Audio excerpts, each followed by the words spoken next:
প্রিয় শিক্ষার্থীবৃন্দ, তোমাদের সকলকে নিরন্তর শুভেচ্ছা ও অভিনন্দন। আমি সাধন কুমার রায়, সহকারী শিক্ষক, ভূগোল ও সামাজিক বিজ্ঞান, ক্যান্টনমেন্ট হাই স্কুল, যশোর সেনানিবাস। ক্যান্টনমেন্ট হাই স্কুল কর্তৃক আয়োজিত অনলাইন ক্লাস কার্যক্রমে নবম ও দশম শ্রেণীর মানবিক শাখার শিক্ষার্থী বন্ধুরা, তোমাদের সকলকে আজকের পাঠে স্বাগত জানাচ্ছি। আজকে আমরা নবম ও দশম শ্রেণীর বাংলাদেশের ইতিহাস ও বিশ্ব সভ্যতা বিষয়ের তৃতীয় অধ্যায়ের প্রাচীন বাংলার জনপদগুলোর থেকে গৌড় ও বঙ্গ এই দুটি জনপদ সম্পর্কে আলোচনা করব। প্রিয় শিক্ষার্থী বন্ধুরা, তোমাদের আবারও স্বাগত জানাচ্ছি আজকের পাঠে। এশিয়া মহাদেশের দক্ষিণে বাংলাদেশের অবস্থান। প্রাচীনকাল থেকে অনেকবার বাংলাদেশের রাজনৈতিক পালাবদল ঘটেছে, ফলে এর সীমারেখারও অনেক সময় পরিবর্তন এসেছে।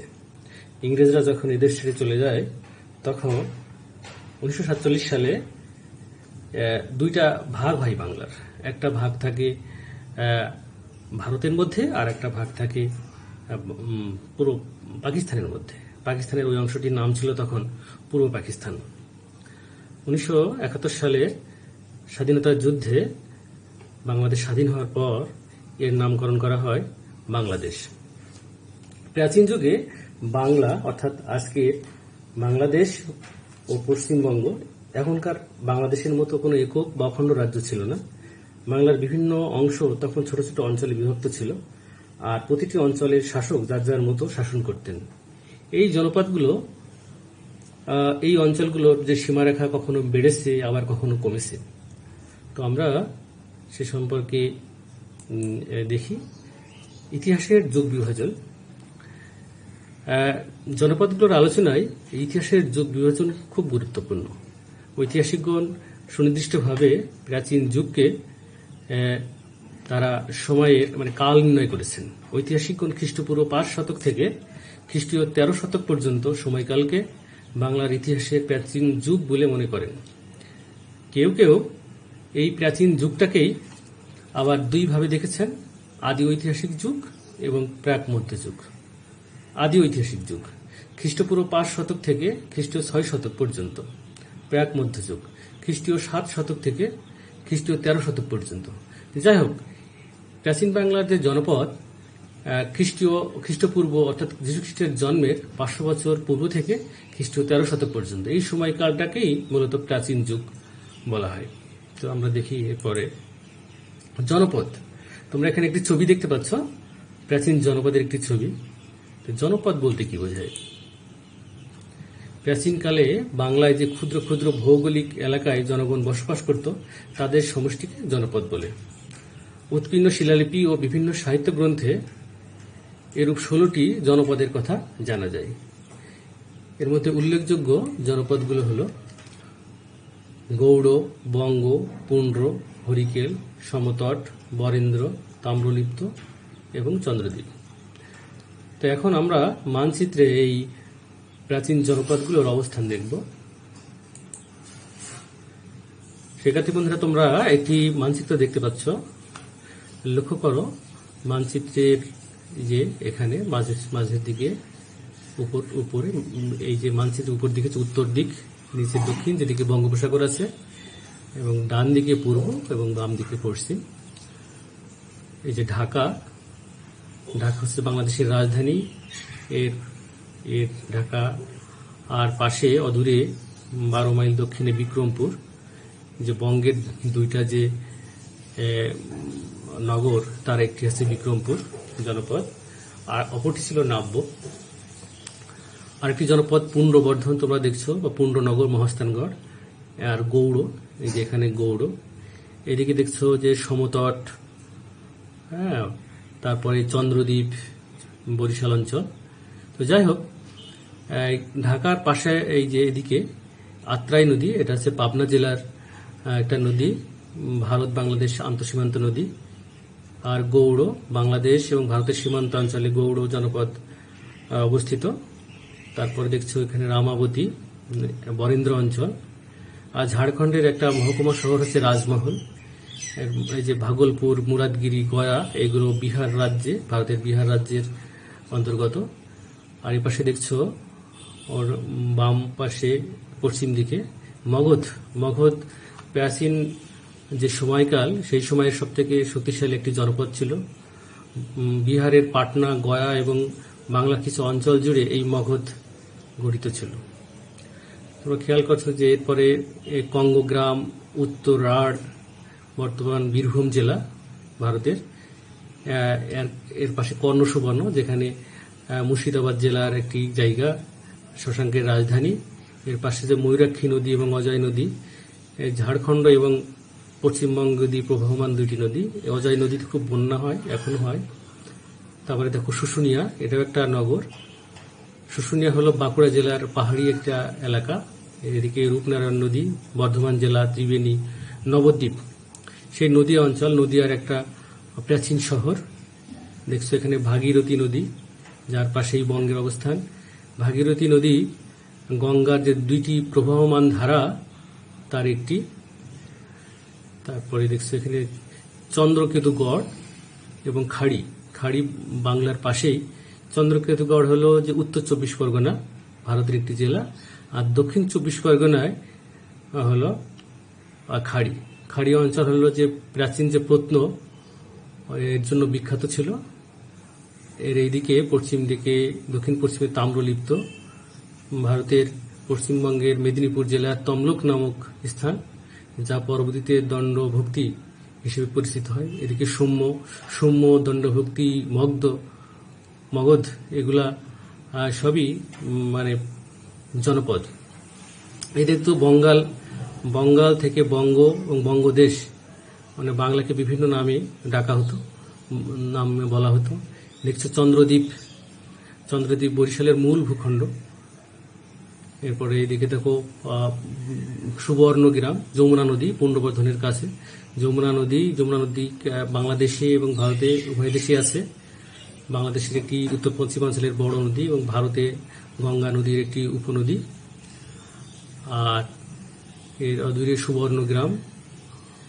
সুবর্ণগ্রাম ঢাকার পাশে যে সোনারগাঁ, তার একটি উপজেলা। সোনারগাঁয়ের ব্রহ্মপুত্র নদ বাংলাদেশ সহ উপমহাদেশের একটি বড় নদী। মেঘনা নদী বাংলাদেশের গুরুত্বপূর্ণ নদী এবং বড় নদী। আর দেখছি আরেকটা নগর, দেশে রামপাল। পাল শাসন আমলে একজন রাজা ছিলেন রামপাল নামে, তার নাম অনুসারে একটি নগর। আর মেঘনা নদীর তটবর্তী এলাকায় সমতট, বৃহত্তর কুমিল্লা নোয়াখালী অঞ্চল। সমতটের রাজধানী ছিল একসময় কর্মান্ত। আর দেববংশীয় রাজাগণ যখন শাসন করতেন, তখন তারা দেব পর্বতে, বর্তমান ময়নামতি লালমাই পাহাড়ে এই দেব পর্বত অবস্থিত, এখানে তারা রাজধানী স্থাপন করেছিলেন। এরপর দেখতে পাচ্ছি চট্টগ্রাম এবং এই পাশে সিলেট। চট্টগ্রাম এবং সিলেটে হরিকেল রাজ্য। তো মোটামুটি এভাবে আমরা মানচিত্রটাকে দেখাতে পারি। মানচিত্র সম্পর্কে তোমাদের একটা আইডিয়া হলো। দেখো আবার গৌড়, বাংলাদেশ, পুণ্ডবর্ধন বাংলাদেশের, এর গৌড়ের কিছু অংশ বাংলাদেশে এবং কিছু অংশ ভারতে। বঙ্গ, সমতট, হরিকেল। এখন আমরা বাংলাদেশের একটি মানচিত্রে যে এই জনপদগুলোর অবস্থান কোথায় সেগুলো লক্ষ্য করব। তোমরা দেখতে পাচ্ছ বাংলাদেশের একটি মানচিত্র। উপরের দিকে অর্থাৎ উত্তর পশ্চিম দিকে যে অংশটা, এটা হচ্ছে পুণ্ড অঞ্চল। বাংলাদেশের রংপুর, বগুড়া, রাজশাহী, দিনাজপুর অঞ্চল, এই অঞ্চলকে ঘিরে পুণ্ডনগর বা পুণ্ড জনপদ। পুণ্ড জনপদের একটু দক্ষিণ দিকে বরেন্দ্র পুণ্ডের একটি অংশ। রাজশাহী, দিনাজপুর, বগুড়ার কিছু অংশ এবং সমগ্র পাবনা জেলা জুড়ে বরেন্দ্রের অবস্থান। এর পাশে দেখো গৌড় বাংলাদেশের চাঁপাইনবাবগঞ্জ জেলা এবং পার্শ্ববর্তী ভারতের মালদহ, নদিয়া এবং মুর্শিদাবাদ জেলা নিয়ে গৌড়। এর পাশে দেখো আরেকটা জনপদ বঙ্গ জনপদ বা বাংলা, একটা বৃহৎ জনপদ। বাংলাদেশের যে ঢাকা, ময়মনসিংহ, খুলনা এবং বরিশাল জেলার কিছু অংশ, এগুলো নিয়ে এবং তার পার্শ্ববর্তী বিস্তীর্ণ এলাকা নিয়ে বঙ্গ গঠিত। চন্দ্রদ্বীপ হলো বরিশালের মূল ভূখণ্ড, একটা জনপদ। এর পার্শ্ববর্তী জনপদ সমতট, কুমিল্লা ও নোয়াখালী অঞ্চলকে ঘিরে।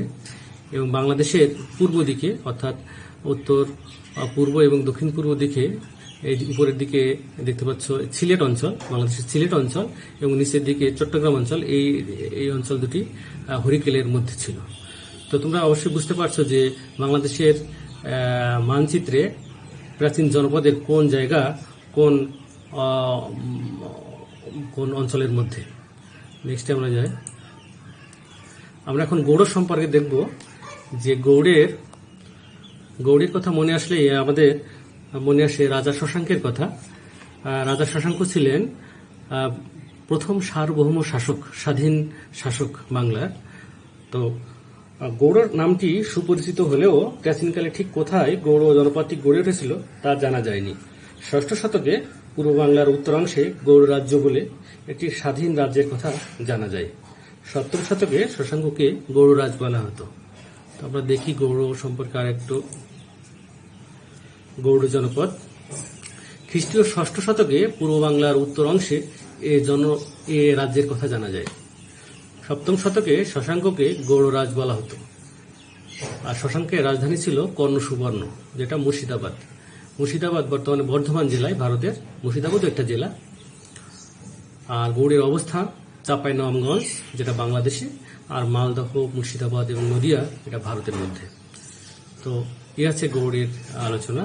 এরপর আমরা বঙ্গের একটি ছবি দেখব। তোমরা দেখতে পাচ্ছ এখানে একটি স্থাপত্য খনন কার্যের মাধ্যমে এটি আবিষ্কার করা হয়েছে। বঙ্গের বিক্রমপুরের একটা ছবি। বঙ্গ একটি অতি প্রাচীন জনপদ। বর্তমান বাংলাদেশের পূর্ব ও দক্ষিণ পূর্ব দিকে বঙ্গ জনপদ নামে একটি অঞ্চল গড়ে উঠেছিল। অনুমান করা হয় এখানে বঙ্গ নামে একটি জাতি বাস করত, তাই জনপদটি পরিচিত হয় বঙ্গ নামে। প্রাচীন শিলালিপিতে বঙ্গের দুটি অঞ্চলের নাম পাওয়া যায়। তো ঠিক আছে, আমরা দেখি বঙ্গ সম্পর্কে। দেখো, আবার বলি, বাংলাদেশের পূর্ব ও দক্ষিণ পূর্ব দিকে এই জনপদ গড়ে উঠেছিল। এখানে বঙ্গ নামে একটি জাতি বাস করত, যারা এই বঙ্গ জনপদটি গড়ে তুলেছিল। এই বঙ্গ থেকেই বাঙালি জাতির উৎপত্তি ঘটেছিল। বঙ্গের দুটি অঞ্চল, একটা হচ্ছে বিক্রমপুর, অপরটি নাব্য। বিক্রমপুর ঢাকার অদূরে যে মুন্সিগঞ্জের পূর্ব নাম বিক্রমপুর। আর নাব্য অঞ্চলের অস্তিত্ব এখন নেই। ধারণা করা হয় যে পটুয়াখালী, বাখেরগঞ্জ এবং ফরিদপুরের যে নিচু জলাভূমি, সেটাই নাব্য অঞ্চলের অন্তর্গত ছিল। বঙ্গের অবস্থান ঢাকা, খুলনা, ময়মনসিংহ, বরিশাল বিভাগের এবং তার পার্শ্ববর্তী অঞ্চল নিয়ে, এই জেলাগুলো নিয়ে এই জনপদ গড়ে উঠেছিল বঙ্গের। শিক্ষার্থী বন্ধুরা, আমরা আবার মানচিত্রে একটু গৌড় এবং বঙ্গটা মনে করি। গৌড় বাংলাদেশের এই যে চাঁপাইনবাবগঞ্জ জেলা এবং পার্শ্ববর্তী ভারতের মুর্শিদাবাদ, মালদহ এবং মালদহটা আছে লক্ষণবতী নামেও পরিচিত ছিল। এগুলো গৌড় অঞ্চল। আর বঙ্গ ওই যে নাব্য, যেটা এখন অস্তিত্ব নেই, এবং বিক্রমপুর ঢাকার অদূরে এবং বরিশাল বিভাগের কিছু অংশ, খুলনা, ঢাকা, ময়মনসিংহ বিস্তীর্ণ অঞ্চল জুড়ে বঙ্গ। তোমাদের জন্য গুরুত্বপূর্ণ 5টি প্রশ্ন করবো এখন। তোমরা সঠিকভাবে উত্তর দাও দেখি। 1. জনপদ বলতে কি বোঝায়? উত্তর: প্রাচীনকালে বাংলার ক্ষুদ্র ক্ষুদ্র অঞ্চলগুলোর নাম দেওয়া হয়েছিল জনপদ। অর্থাৎ ক্ষুদ্র ক্ষুদ্র যে অঞ্চলগুলো ছিল তাদের সমষ্টিকে বা সেগুলোকে বলা হতো জনপদ। কোন সময়কালকে বাংলার ইতিহাসের প্রাচীন যুগ বলে মনে করা হয়? উত্তর: খ্রিস্টপূর্ব 5 শতক থেকে খ্রিস্টীয় 13 শতক পর্যন্ত সময়কালকে। এরপর দেখি 3. শশাঙ্কের রাজধানী কোথায় ছিল? শশাঙ্কের রাজধানী ছিল কর্ণসুবর্ণ, যেটা মুর্শিদাবাদ জেলায়, ভারতের পশ্চিমবঙ্গের মুর্শিদাবাদ জেলায়।